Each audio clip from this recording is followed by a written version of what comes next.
Let's get into the big topic of open source, something that we actually say at Red Hat. We have a This is so we awesome. are an open culture that believes in What is that process that a developer, or let's say as the Kubernetes ecosystem really boomed?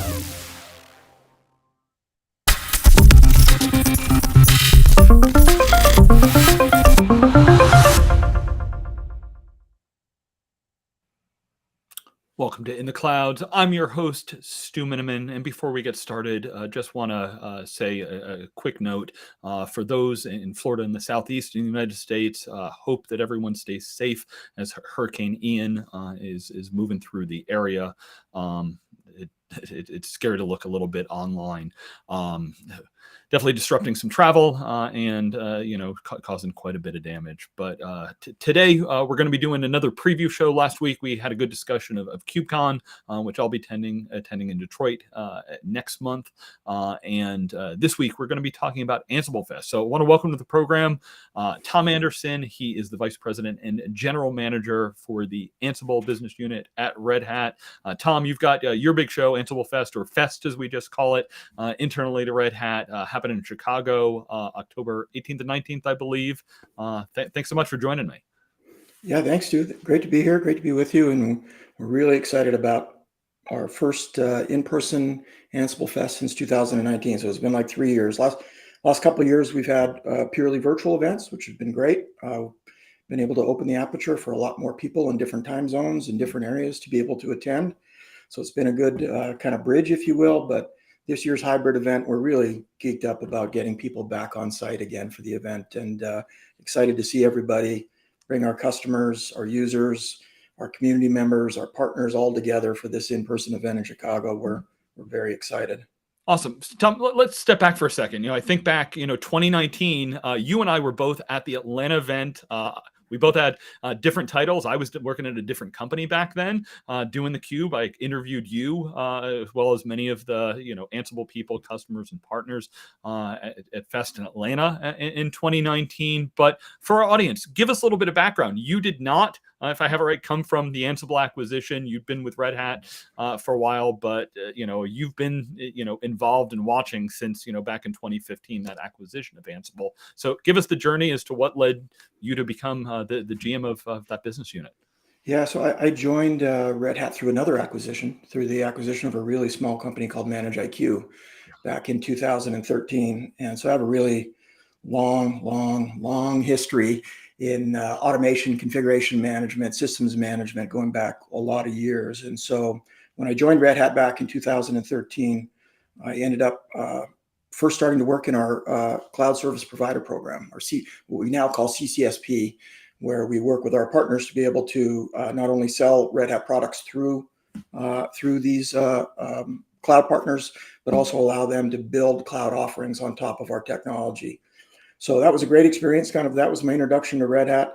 And then I ended up building our first OpenStack Tiger team back in the really early days of OpenStack, if you can imagine how wild and woolly it was in 2014. So assembling a group of really smart people to help our customers adopt OpenStack as they were building their private clouds, what we used to call private clouds back in those days. And then after a tour of duty on that, which was really fun, I moved into what we used to call the management business unit at Red Hat that included a number of products: our satellite product that helps system manage RHEL, our Insights Analytics, CloudForms, which was the ManageIQ acquisition product. And then in 2016, I guess 15 or 16, October 16, we acquired Ansible. And a couple of years later, I started working on the Ansible team, kind of leading up the product management efforts and the partner efforts. And then last year, or earlier this year, our general manager, Joe Fitzgerald, left Red Hat to go do a new startup. He's a serial entrepreneur and went off to do that. And I was given the opportunity to lead the business, which I love. It's a great team. The community is fantastic. The business is wonderful. It's really an enjoyable thing. Stu, long career, systems management was usually decisions were made by executives that would force questionable technology down on the practitioners to implement in their environment. This is different. Ansible is like bottoms up, like people actually like using it. The practitioners actually enjoy using it. So it's actually fun to go out and talk to customers and engage with the community, because it isn't just a set of complaints like it has been in my past. So it's been really great. Yeah, Tom, absolutely. I think back through, my career, and there's been interesting ebbs and flows about how practitioners have thought about automation. Definitely, it's been, huge growth over the last 5 years, and definitely something that is embracing. And it's not just point solutions anymore. And we're going to get into the tech discussion in a bit, but let's talk first about the show. Coming to Chicago, what should people be expecting? What are you excited about? Bringing the community together again in person.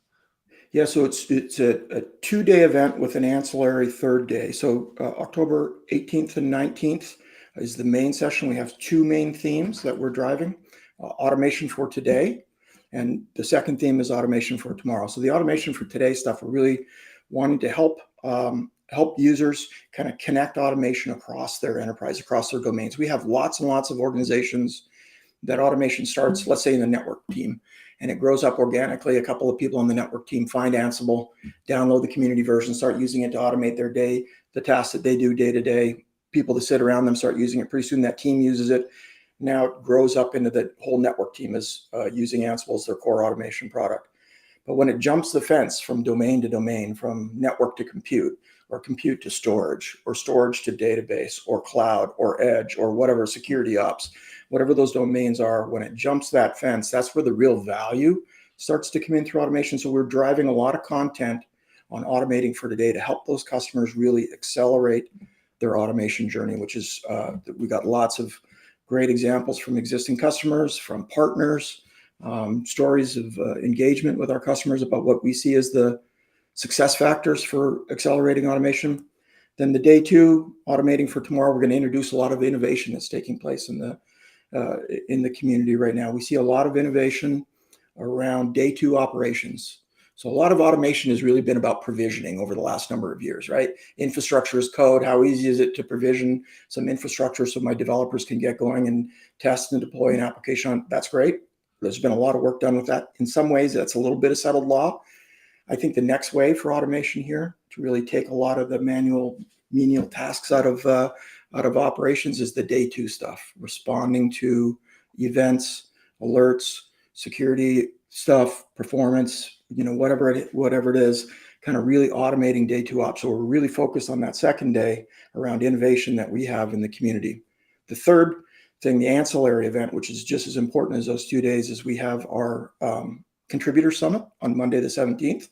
So we bring our contributors in and have a really great day around what trends they see and what things they need from the community in order to be more productive, if you will, or more engaged. And then we have a partner day as well on the 17th, where we bring in both our technology and our business partners to have a conversation around what could Red Hat be doing to help them, what could they be doing to help the community, et cetera. So it's really a 3-day event with those 4 different segments.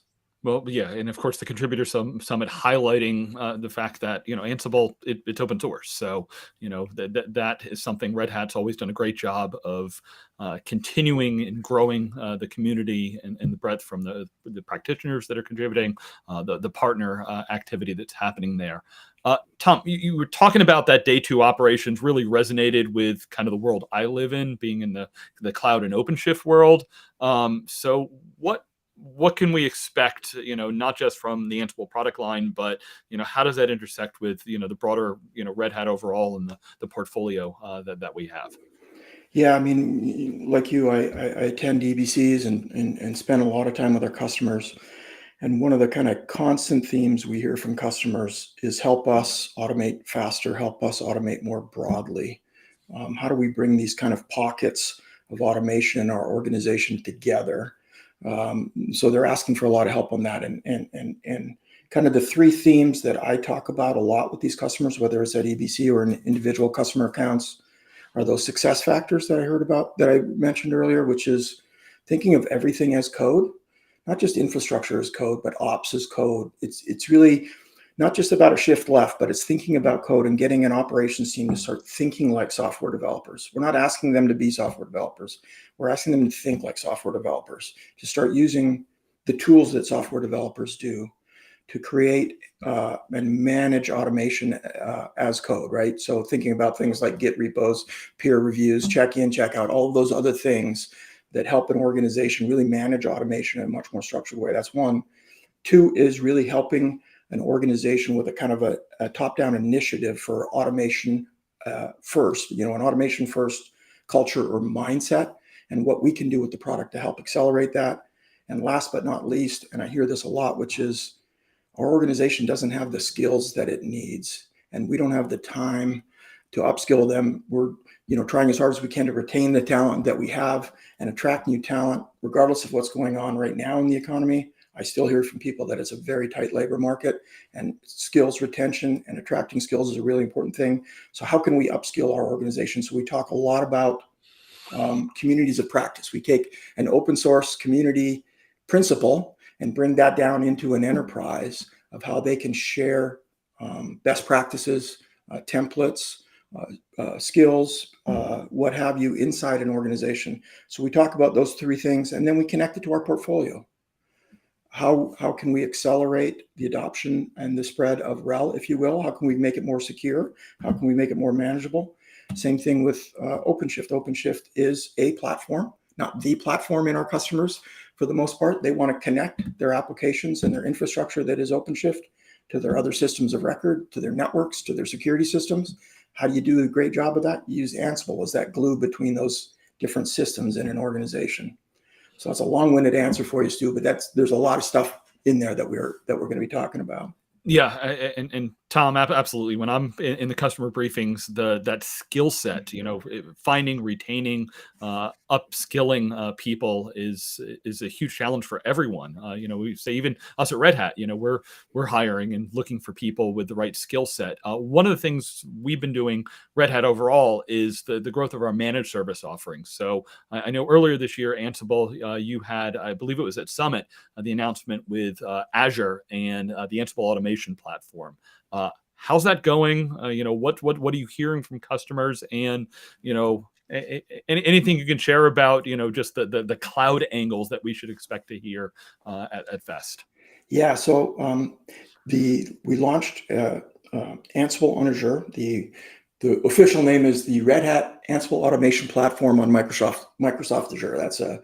It rolls right off your tongue. So we launched that service in I guess it was April at Red Hat Summit, and it's been great. It is what Microsoft refers to as a managed application. So it's not quite a managed service, and it's not quite self-managed. It's somewhere in the middle, and it's been great. The customers that have onboarded really like the idea that Red Hat is looking after the automation infrastructure, and they just worry about doing automating the tasks that they need to do their job. And that combines with the financials of it, which is, having it come just on their Azure bill, right? Their consumption-based use of the product coming on their Azure bill. Not to kind of get out in front of announcements at AnsibleFest, but we have our friends from AWS will be attending the conference with us and will be on stage with us at the conference. So our intention here and our roadmap for Ansible is availability through the marketplaces of the three hyperscalers this year, or the three main hyperscalers this year. And then next year, kind of moving towards a much more managed service set of offerings across those same platforms, relying probably on Arrow and ROSA and whatnot. So a lot of good stuff going on with the cloud providers. And there'll be a couple of really good sessions. AWS and Azure both have sessions about accelerating automation in the clouds with Ansible. So those would be a couple of great sessions at Fest for folks to kind of tune into. Yeah, definitely something I always look at. Those cloud providers, something I spend quite a bit looking at. Since you brought it up, and they've got sessions, what else from kind of a partner ecosystem? And one of the things I'm always happy to see is usually Red Hat, we've got a lot of customers sharing their stories. Nothing better than peers hearing from their peers about technology. So any other key ones you want to highlight? Yeah, I mean, like you, the best part of these conferences to me are the customer sessions. The vendor sessions are interesting, and I like to go to those. But the ones I really want to hear from are the customer sessions, and AnsibleFest is always big on customer sessions. We really weight it towards customer sessions versus our own folks delivering content. So there's a lot of good ones. There's a really good session from TransUnion, the consumer credit. I didn't realize just how big that business was. They have like 1 billion customers across 100, like 100, maybe even 200, 170, whatever it is, countries. Just an enormous business that they have historically, like most people, have been running on-prem. And this is about adopting an enterprise-wide automation strategy and implementation of Ansible as they move into the cloud. So not just the migration of their infrastructure and applications to the cloud, but using Ansible as that common abstraction platform that they can automate for both their infrastructure owners as well as their application developers for deploying applications using the same automation language, regardless of where that infrastructure is running or where they want that application to run. So it's a really good session, and they really talk about their journey of how they got from where they were to where they are today. A lot of it, the Red Hat consulting folks really helped them put together internal communities of practice to spread the skills throughout their organization. Again, TransUnion's been around for a very, very long time, so they have that same skills challenge that we've talked about before. How do we upskill our organization? How do we spread these skills across these different domains? So there's a lot of their content that's going to be coming out around that. So that's a really interesting one. And so we have a lot of that theme with all of our not all, but a lot of our customer sessions is about how do they adopt cloud without creating yet another silo or domain in their organization, right? How do we bring these things together into an IT infrastructure that is cloud, data center, edge, and how does Ansible help them achieve that with a common abstraction layer for automation? Awesome. Tom, one of the themes I really heard back when I attended 2019 was Ansible gives different people in the organization views into what's happening. So, the product owner, the one actually working on the technology, as an analyst, I actually wrote, it's like, hey, can software actually help try to break down some of the barriers that we've been talking about with things like DevOps? So I guess the question I have for you is, who's the audience? What are some of the key, job titles that are attending? Do you have different tracks for different type of people that come? Is it more hoodies? Or some of the business people also coming? Yes, that's a great question. There'll be a lot of hoodies there, right? We focus a lot on the folks that are the doers. They are the people that are writing the automation, people that are running the automation. So there's a lot of content for practitioners. That's probably the bulk of the audience. I'm not going to lie and say this is nothing but CIOs roaming the halls. There are a lot of practitioners there. We have dozens of labs. So we really leaned into labs this year, really making it a worthwhile investment for them to come to Chicago, in-person labs, training facilities, all that kind of stuff. So lots of content for practitioners. And generally our practitioners fall into people that create, like I said, creators, the builders of the automation content itself, the consumers of that. Who are those consumers? Your QE teams, your developers, your security ops teams. Those are the sort of the users of that stuff. And then lastly, the architects who are kind of designing the implementation, the strategy for automation across an enterprise. So that's kind of leans towards the technical side. Then we have lots of content for the business people. Like I said, a lot of the customers who come and present really are talking about their journey and what are the challenges they face, not just technical challenges, but what were the cultural challenges inside an organization. Automation is one of those kind of words that can trigger different emotions from different people. Like back in the day, you remember this, back in the day, automation was, oh my gosh, I'm going to lose my job to automation, right? That was, go back a number of years. And I still hear that in some parts of the world today. But generally speaking, that has gone. And now the cultural shift is, do I have the skills to sort of keep up with where they want me to be and where I need to be to do my job on a day-to-day basis? So a lot of the content that we bring is that sort of, what are the challenges they face culturally, and how did they implement this automation, and how did they get their teams on board, and what were the results of getting their teams on board, and what were the mistakes they made and the potholes they stepped in. So I think there's a lot of content for both managers and practitioners, or the hoodies as you call them. Yeah. So Tom, I guess that brings up kind of a key question. So, automation, right, used to be, I took a process that maybe I spent a lot of time and, I automated that. So one of the things, how do I integrate automation into kind of, my broader activities, including my management tools that we have? Yeah. So two things. One, just from a technology perspective, the Ansible automation platform without the integrations into other tools is basically a one-handed clap, right? It's not useful. So all of our kind of partner integrations, whether it's Cisco or F5 or CyberArk or Azure or Google or NetApp, and I don't want to leave anybody out, Dynatrace, whoever it is that writes these integrations. We don't write these. This is not Red Hat engineers sitting there writing integrations into all these products. We don't know all these different products, right? So these vendors themselves write these integrations and then work with us to certify them and provide them to their customers and our joint customers so that they can automate against those different technologies that I reference. So that's kind of one thing. Just the vast number of integrations, thousands of integrations that are available out of the box with Ansible. So it allows us to hit things, whether it's, again, I talked earlier about compute, that's the default, the easy one. Network, hugely popular. Storage admins, database admins, the cloud folks who need to be able to deploy and configure infrastructure on AWS and Azure and GCP, all of those things. And then it is to tie them into their systems of record. Almost every one of our customers, not almost everyone, a lot of our customers use ServiceNow, let's say, for example. So today you can go to the ServiceNow store, or you can come to the certified collection from Red Hat that allows you to just plug in this integration with ServiceNow and be able to be updating your systems of record in ServiceNow or opening up tickets or closing tickets, etc. So we work to try and make a lot of these integrations available out of the box. And if there isn't one that is available out of the box, then there's usually somebody in the community that's doing that. And we have this enormous Ansible community, this robust Ansible community. You go out to galaxy.ansible.com, which is the community repo of contributions of integrations, and you just see thousands and thousands of pieces of work that people have done that you can use as your starting point to go out and do that same thing.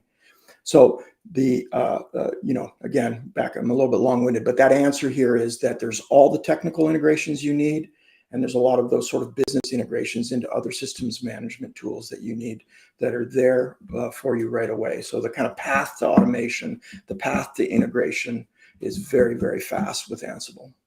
Yeah, well, it's awesome, right, that we can, leverage some of the patterns, the templates that, our peers have, that the community has, all those partner integrations that you spoke of.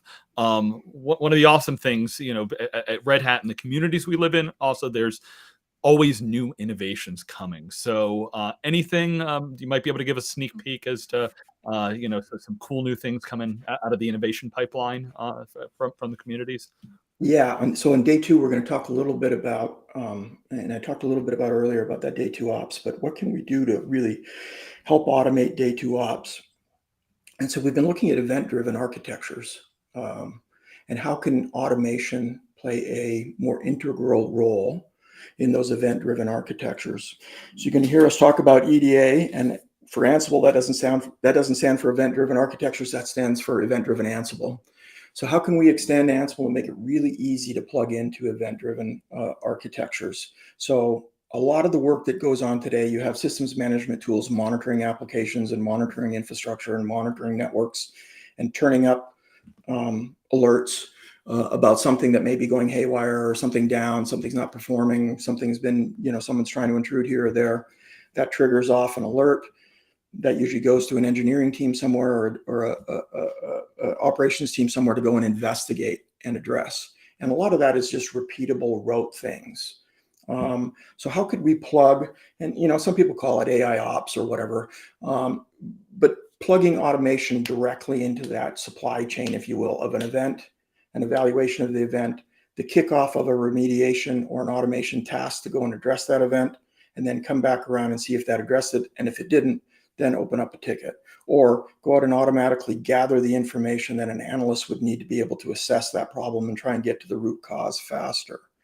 So we did a pilot with a large financial services institution a while back, along these lines, which is, sense, evaluate, respond, and literally hundreds of thousands of events were able to be handled in an automated way. Tickets automatically open and close without a person having to touch them. As I go out and talk to customers about this, there's a lot of interest in that, because there is a lot of work that just is, I go out, I get this alert, I go do this action, I fix that alert, I close the alert, I go on to the next one. Ansible can really take a lot of that work out. So we're going to be talking about event-driven Ansible on day 2. And then we have a really interesting new project that we're going to announce that I don't want to get too far out in front of, but it's all about making it a lot easier for people to create automation with Ansible. And one of our partners who's going to be up on the main stage with us talking about launching this project. We're really excited about this. The whole idea of Ansible is to ease the burden on operations and infrastructure teams, make it easier to automate. So how can we continue to lean into that? How do we make it even easier for Ansible? How could someone create automation without having to be an expert on the underlying domain that they're going against? So we're really excited about day 2 stuff. And I really encourage folks, I don't want to be too, slippery, but but I encourage folks to kind of tune in for that day 2 and this big announcement. It's an opportunity for the community and this new project we have to get involved with us. Yeah, no, Tom, so some really interesting stuff, right? You take automation and then, that artificial intelligence, machine learning type of stuff, starting to see some of the intersections of those coming together, which lot of dialogue in the communities. I remember earlier this year, GitHub came out with an offering, and everybody was, debating, and if we reach the singularity in programming or whatnot. But lots of opportunity there, and it's great to see some of the new things. Looking forward to hearing the announcements and getting the community plugged in and involved. Awesome. Look, we've covered a lot of Fest. Want to get, as you mentioned earlier, you and I both talked to a lot of customers, in the briefing center. Where are most customers? As we said, automation is something that is, more broadly adopted. I think like this week, actually, one of the big RPA companies is holding their user conference. So, we hear, automation plays a lot of more than it might have in the past. Talk about automate first, the way you do things. What are some of the, stumbling blocks that you hear from customers, or how are any great examples you can give of customers that really have unlocked the power of automation? Yeah, it's interesting.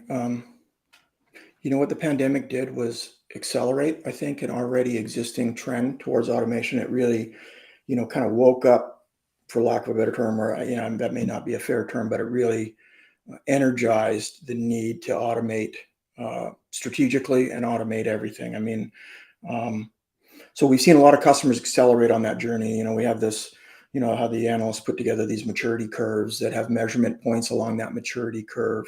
And we've seen an acceleration of folks. And like you, I spent a lot of time with customers, and I was with a customer a few weeks ago, and they were very, very proud of all of the automation work that they'd done, particularly around compute. But at the time, I wasn't sure how broad it had gone in the organization, that they had really staffed SREs around infrastructure provisioning and automation, and they were very proud of that. And then I said, I talked to them about those different domains in an organization when you cross the domain, and I assumed that they had all their domains already covered, and this was an extreme automation across their enterprise. And then when I asked them about network, they said, oh, network folks are different. They have their own thing that they do, right? So I still hear, as much as I hear about evolution along that path and maturity along that curve, there's still a long ways to go for a lot of customers. The customers that I hear from and that we talk to that are really doing well are those folks that have really built, I think, that have really adopted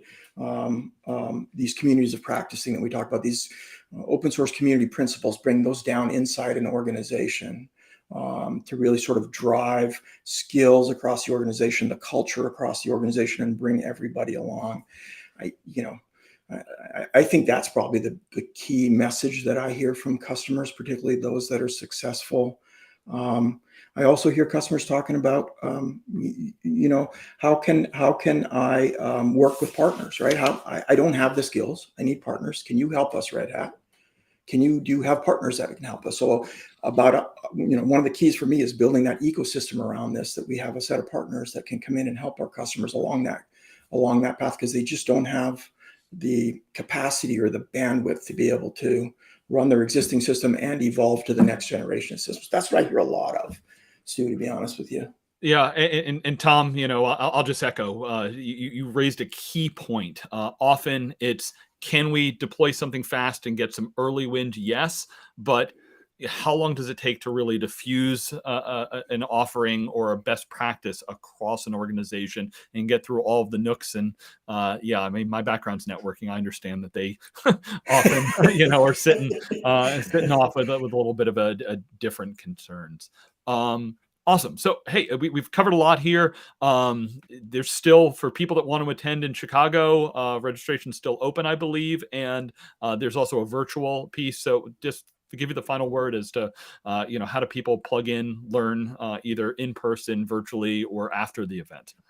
Yeah. So like everybody, after the event, we'll put the content online, but go to ansible.com/AnsibleFest. All the details for both registration and the virtual event are there. We really look forward to welcoming the community. It's going to be so great to be back in person again and see a lot of old friends and make some new friends there. We're going to have your old friends from the Cube there.